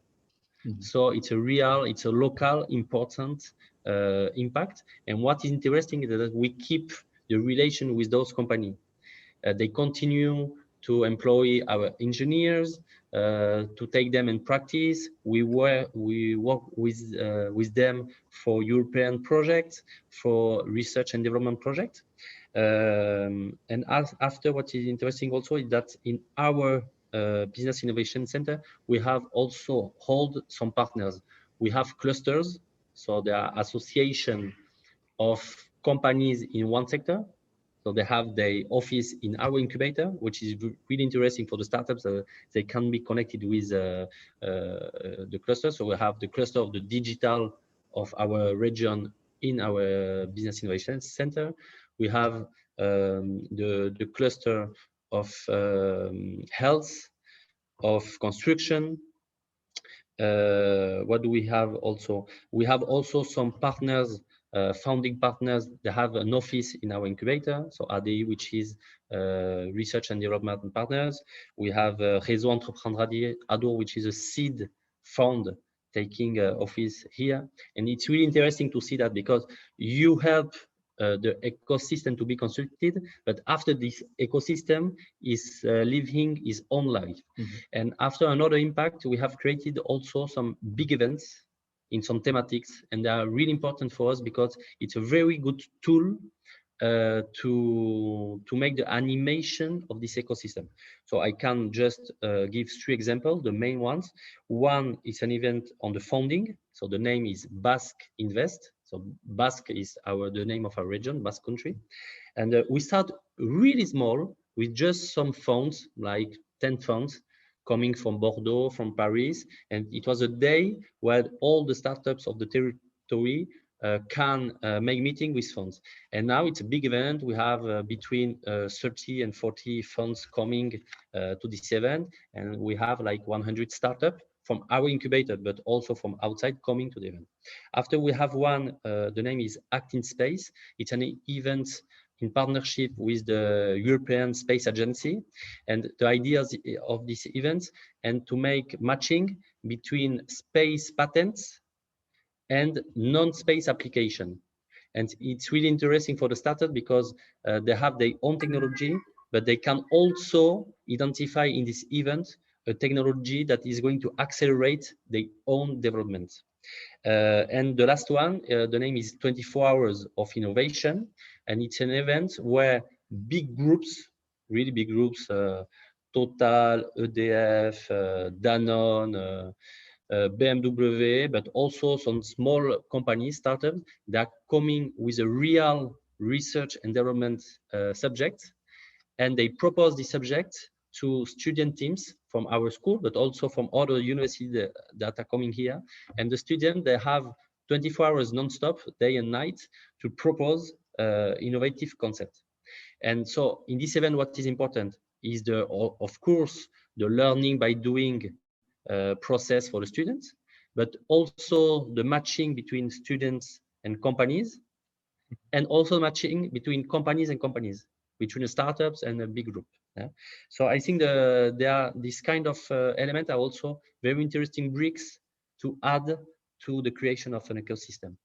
Thank you very much. And it was really interesting so being here, actually you can see on the ground how the ecosystem works. So ST Entrepreneur, it's really like a science park where it's bringing together all these bricks that Johan mentioned, and it's really interesting to see how they are facilitating also connections to the events and how you are orchestrating actually your actors. And maybe going to Panayiotis, because I know that you also have a strong ecosystem, and you are actually the orchestrator of a digital innovation hub. And not only, maybe you can speak of, you already mentioned the relation that you should have maybe at the lobby level and connection level, but maybe you can speak about more about the ecosystem that you have in place as well, and how is that contributing to supporting companies?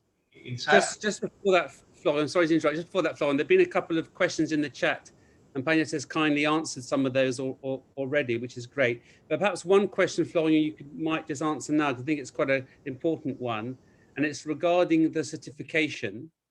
And the question is, does EBN certify the incubator, or does EBN certify the services offered by the incubator? Yeah, it's a very good question, isn't it? Very good question. And yes, so the answer, we are certifying our members. All our members that are European Business Innovation Centers are being certified by EBN through our experts. So in the network, we have experts that analyze the candidature of a new member, and then we are going in depth on each one of the missions that an incubator should have according to our vision at EBN. So we are analyzing how an incubator is offering regional economic development, which is the service value chain that an incubator, accelerator, or business center is offering, then we are analyzing also which activities are in place in order to provide companies to funding, and also provide companies to scale up activities and internationalization when they are more mature. And we are doing that in a smooth process that maybe we'll have the chance of getting more in depth into. But just to say that, yeah, we have both digital tools for certification, but also key experts in the network that help those incubators, accelerators, business centers to act upon our vision and mission. And we have different steps in the certification. We are certifying new members through our network. I hope that I answered the first question, Robert. That's great, thanks. So yeah, sorry to interrupt. I thought it was a good one to cover now, an important question. So Pantis, please carry on. Thank you. Yes. So Panayiotis, maybe you can speak about, and also Panayiotis, just to complement on the answer that I provided, Panayiotis is one of our experts. We have also a committee, a TBN, for European Business Innovation Center certification. So Panayiotis is one of the experts that is certifying new members, a TBN. So yeah, with this, maybe you can speak, Panayiotis, about the ecosystem that you have in place, because Johan started to speak about the actors that they have in here on the territory, and maybe you can also say a few words. Very important in order to be real in the ecosystem, you have to participate and be very active. That means any event happening in Cyprus, whether it's a competition, whether it's a hackathon, whether it's a demo day, whatever is happening, even from other organizations, we still participate in everything, almost everything. I even like 5 years ago, I invested in a media company that created more than 100 events. So we were really actually invested even in that part. So we were like, most of the events were powered by us and organized by us. So that's one part. The other part is actually how you generate your deal flow. So there is two types of startups you are trying to find, or even innovative SMEs. There is the industry, where is the innovative SME, where you provide services. But then there is, as far as incubator, you need the deal flow. That means that from the technology part, you need to be linked with the universities and also with the ecosystem. For example, the startup association, if there is one, it's really important to have a startup association or other associations that are relevant to where you can generate and find startups. And that is really important. So giving us example, the Digital Innovation Hub, in 2017, Europe had this new initiative of creating a digital innovation hub. A hub is like a cluster where you try to find all the ecosystem, let's say, organizations and key stakeholders, and brought everybody under one umbrella. And the mission and the objective is to provide digital services. Of course, that is focused mainly on AI, cybersecurity, and high-performance computing, but also other technology like IoT, robotics, things, blockchain, remote sensing, like key technologies that you want to bring from the universities into the industry. So you need everybody there. And just to tell you, in 2017, we won the tender and we coordinate the biggest network, which is like all the universities. So we brought everybody under one umbrella. Actually, it's now more than 38 organizations. Of course, we do sign MOUs with most of these organizations. We cannot collaborate, obviously, with everybody. Like in universities, we for example, we support some of the universities and some labs. We even sponsor some of the labs, depending on the technology that we want to focus. And from there, we can also source deal flow from postdocs or in generally even researchers, or that they want to take their ideas and the work they have done into a spin out or into make a new startup. So we're in, let's say, both worlds. So we're trying to source actually startups from and technologies from the universities. And also from the industry is through events. Definitely, there is no. It's a little bit different to source startups from the. You have to do events in order to see the, and meet the founders. And it's very important for an incubator manager to be there in every event, if possible, of course, because let's say the people that they provide services an incubator, they have to be there in all those events. Even if these events are not coming from your incubator, you have to go there and meet the new people coming around. There are good founders. You have to search for good founders and help them actually build their startup. So it's when it's an early ecosystem, you have to do a lot of things, and these are some of the things that you have to do. I'm not sure, Florian, if I answered the question. If you want me to say a little bit more. Maybe Panayiotis, because you enter somehow in how you are sourcing your founders, basically. So you mentioned that an incubator manager has to do and be proactive in participating to events, and being also in contact with association, and being in contact with the ecosystem. After, when you source the companies, when you attracted their interest, or when you have ideas and projects that could come, because you have also what you previously mentioned with Johan, an ecosystem and a strategy in place, and all the partners in place. Which kind of business support would you recommend to put in place? Which are the phases that you'd say that the Business Innovation Center, at least a new BIC, has, and how are you doing it in CyRIC? There are different. It depends on who comes at the BIC. So if let's say it's a startup and they wants to join the incubator, then it starts with the pre-incubation. So have to evaluate, they submit an application. We evaluate them. If they are not ready, we have maybe do a lot of sessions until we believe, or we even give them work. So we had actually startups that joined in the incubator after 6 months or after 1 year. So we do a lot of work ad hoc. To be honest, we don't, because of the ecosystem, we don't have a deadline. We just have an open application. Anybody can apply anytime. This is the first process of incubation that when you are a certified BIC, you need to have in place.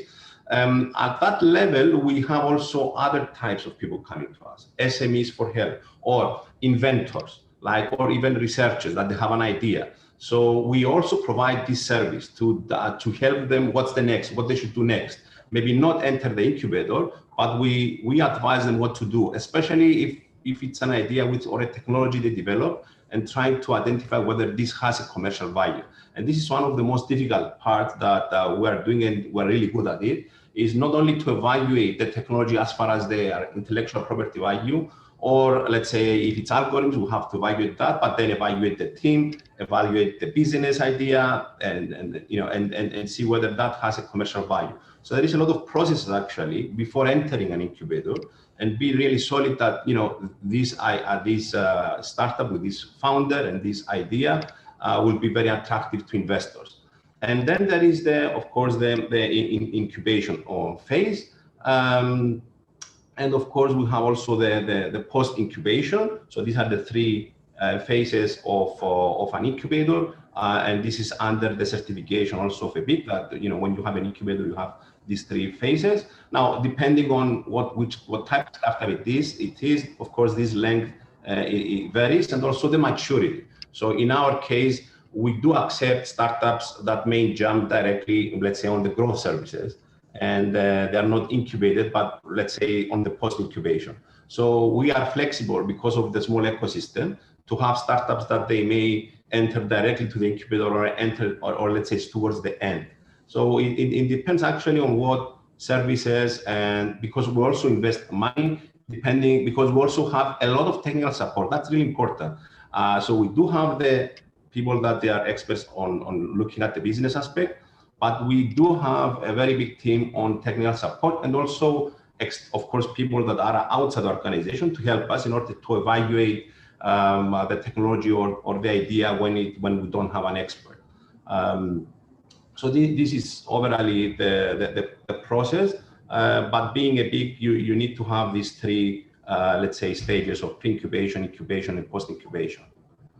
Thank you, Panayiotis. And also, I think that one word that you mentioned that is very important to have to have strategies depending on these phases that you said, and know depending on those strategies to act depending on what you wish in different stages. So select your companies and then support them depending on the phase where they are at. I'm seeing that on the chat there are many questions. Does EBN have plans to certify incubators and accelerators? Maybe I can answer to that. We'll be very happy, of course. It's one of our role also in BIC Africa to be more in contact with African ecosystem, to learn from peers in Africa, but also to help support with our knowledge of business innovation centers at European level to offer this benchmark and this inspiration and this merging of ideas that can exist in two different continents in order to assure fluidity and flexibility for the realities that exist on the African territory. Maybe I would invite Johan as well to complement on Panayiotis' answer on the business support also that you have at Testia Entrepreneurial and how you are structuring that, how depending on the phase, maybe you can give some concrete example on the pre-incubation. You mentioned some events, maybe in the incubation and post-incubation, which kind of activities are you doing? Yeah, we have also, like in the Panayiotis BIC, we have also the 3 stage of supporting, so pre-incubation, incubation, and post-incubation. It's really important to have, for me, the 3 stage on the same place, because the companies that are on the post-incubation, they are yet existing, selling, they have experience, and they can learn to the young startups many things. And it's interesting also because between members of the BIC, you can have business relation. And so, like in a natural ecosystem, this small ecosystem in the BIC, it's really interesting for the business. After the support of startup, we have, I think, 5 very important dimensions for me. The first one is the training. When you create a company and a startup, maybe you are specialist on the technical aspect, but you have to manage the business aspect, the administrative aspect, the financial aspect, etc. And you have to learn that. You cannot be specialist of all. After, when the company is going to grow, you can take people, but on the start you have no money. So you have to know, not to be an expert of all, but to know many things. And if you are the leader of the company, you have to know the minimum of each dimension of a company, and there is many dimensions. So we have training specifically to learn to the startup leaders those dimensions. So the training. After the coaching, the life of a startup leader is not linear. They are emotionally, you go very high, you go very down. It's quite difficult, and the coaching is important to support the leader on the various phases of the company, the business plan, the relation with the bank, etc. But also to be very close to him, because it's difficult to create a company. Yeah, so the coaching is really important, and you create during this phase, you create a relationship between the coach and the startup. After the technological transfer and support.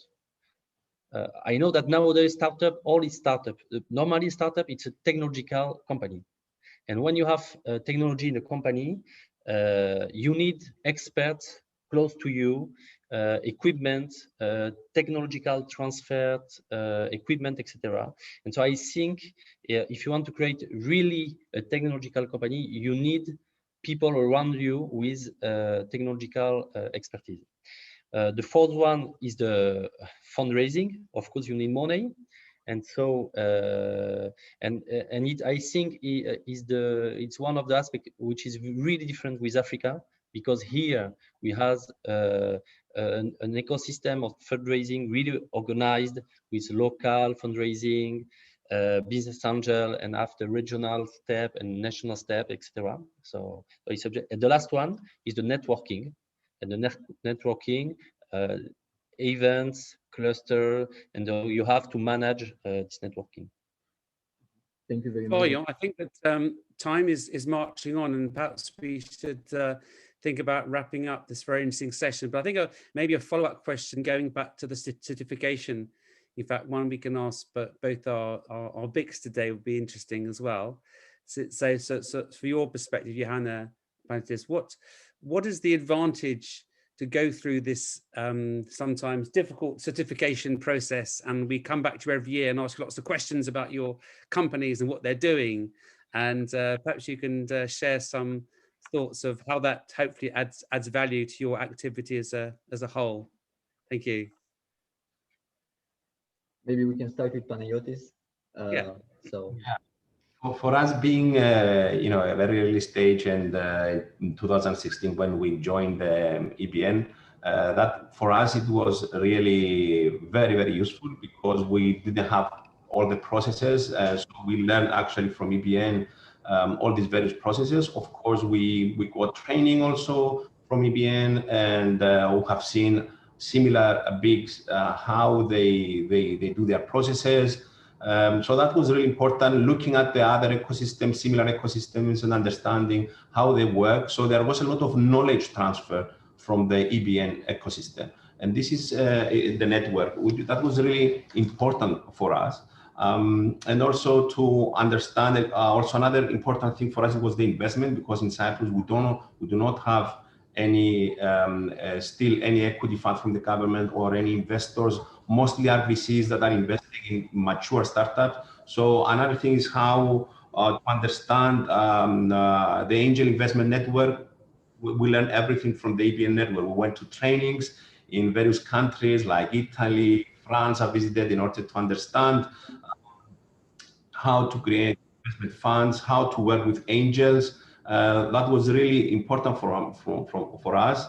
And we also transformed this knowledge even to the government of what they should do, what other ecosystems are doing. So there are a lot of things actually. I would say networking also in looking on the, for example, on the growth services. We've used Invest Horizon for Series A. That was a program that EBN was running, which was for Series A. That was very important for us because in Cyprus we do not have investors in Series A. So when we do have now some startups that on Series A and they participate in an Accelerator Invest Horizon that EBN introduced us, and two of our startups we are there. I was also participating, and that was really important. Because we got very good leads for investors. So there are many activities actually we did in the network, and I think we've used, in a good sense, of course, the network a lot, being coming from a very small country and a very early ecosystem in Cyprus. We even initiated training to angel investors, and we're trying to, through a program which was called the SEAL, which was very important for us to start attracting, let's say, entrepreneurs that they would like to become angels and invest in early stage startups. That is very important in the early stage ecosystem. Until there is, let's say, VCs and let's say until a government builds, let's say, the equity fund, angel investment is really important in a country, and this is very important also if an incubator does not have any funds. So if an incubator does not have funds for its startups, then it has to do collaboration with angels. So all these learned that from the EBN ecosystem and the network of EBN. We did also a lot of training and various trainings and tech camps that EBN is organizing, and learning also from the other BICs through the events, of course, that EBN is doing. That was really important for us, and because we can take that knowledge and use it either at the incubator or even inspire our government with new initiatives, as we see in other BICs in other regions in Europe. Thank you, Panayiotis. And you see that even being a BIC, you can still be inspired by others and our force in the community. And when we speak about certification, we speak also about continuous improvement. We speak about benchmarking. We speak about networking. So we have a lot of events, a lot of also services, trainings that can allow our members to get better and be inspired and act upon the best practices of the others in the network in order to deliver better services. I don't know, Johan, if you would like to comment on this. How is EBN certification also supporting you Yeah. the entrepreneur? Yeah, I think it's really important in all kind of services you can give to companies to formalize the process. And finally, the certification, it's a word, but concretely, it helps us to explain really what we are doing. How many meetings you need with the companies in pre-incubation, in incubation, post-incubation, how many events, what kind of contract you firm with the companies. They are really concrete things.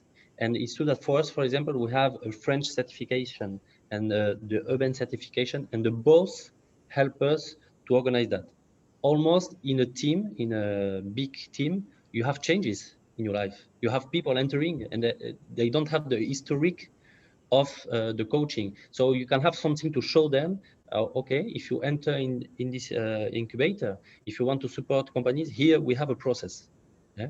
And so it's really important to have this kind of certification. And also, so is the first, for me, is the first reason. The second one, we are now in the startup supporting in competition with all the BICs. Yeah? And it's true for us, it's a differentiation also in our territory. We are the only one to be member of EBN. So when a startup, we are defending also the service of our week. We can tell them, okay, you enter in ST Entrepreneur, you enter in a global network. And it's really interesting because a startup in its DNA, they have the internationalization.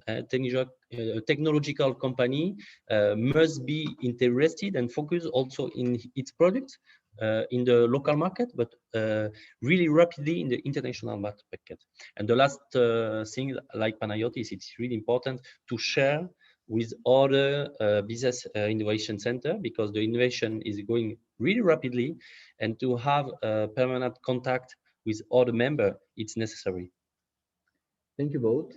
Thank you very much. I think that it was very insightful on the process, on the challenges that you had, also on the reflection that you had, and strategies that you put in place in order to structure all your ecosystem and the business support services to your companies. Thank you also for the insights on why it's important to be part of the community, of a network, and we really hope to get this discussion further with our friends in Africa. So looking forward to collaboration with African Business Innovation Centers, with incubators, accelerators, and know that we are here, and we are here to connect with you, to learn from you, but also to transfer knowledge when it's needed. So thank you very much, and back to you, Robert, if you have any other questions, or if you wish to. Okay, thanks very much, gentlemen. Thanks again for your time and sharing your insights. I think all very, very interesting. So I think that concludes the first session for today. Thanks again, everyone, for attending. We ran a little bit over past 12 o'clock or 1 o'clock or 2 o'clock, depending on where you are. So I think it's now time for lunch. And of course, we welcome you back tomorrow, same time, same place, as they say, where we're going to be focusing a little bit on finance in particular. So I think we've got some interesting sessions also tomorrow. And then, as we said, on Thursday, we're talking more into, or looking at more in detail into, building ecosystems. And then the final session is an open clinic. So please send us your questions. Perhaps we could just put the email again in the chat to send questions to us for the clinic session on the Thursday. It's the email, in fact, that you responded to for this invitation. And we hope that today, at least, we have given you a little insight into what we do with our European network and how we really want now to build this African EU incubator community. And I saw some other points about membership, etc. And indeed, I think it is difficult for networks to ask members to pay to join. So we are obviously extremely grateful that the European Union has funded this initiative. Obviously, this resource enables us to work together in the next 4 years, and we're very much looking forward to that. And again, we would be very interested to know also for further training what might be of interest. It could be training perhaps on aspects of how to run mentorship programs, whether there are particular incubation programs focusing on supporting women entrepreneurs, for example, access to finance, or perhaps trainings looking at intellectual property rights, making sure that you incubator managers and your team have a good understanding of the basics of intellectual property, for example. So we look forward to getting your further recommendations. Okay, so thanks again to all the participants for joining. A lot of you stayed through the whole 2 hours, so we really appreciate that. And we look forward to seeing you tomorrow. Thank you very much. Thank you.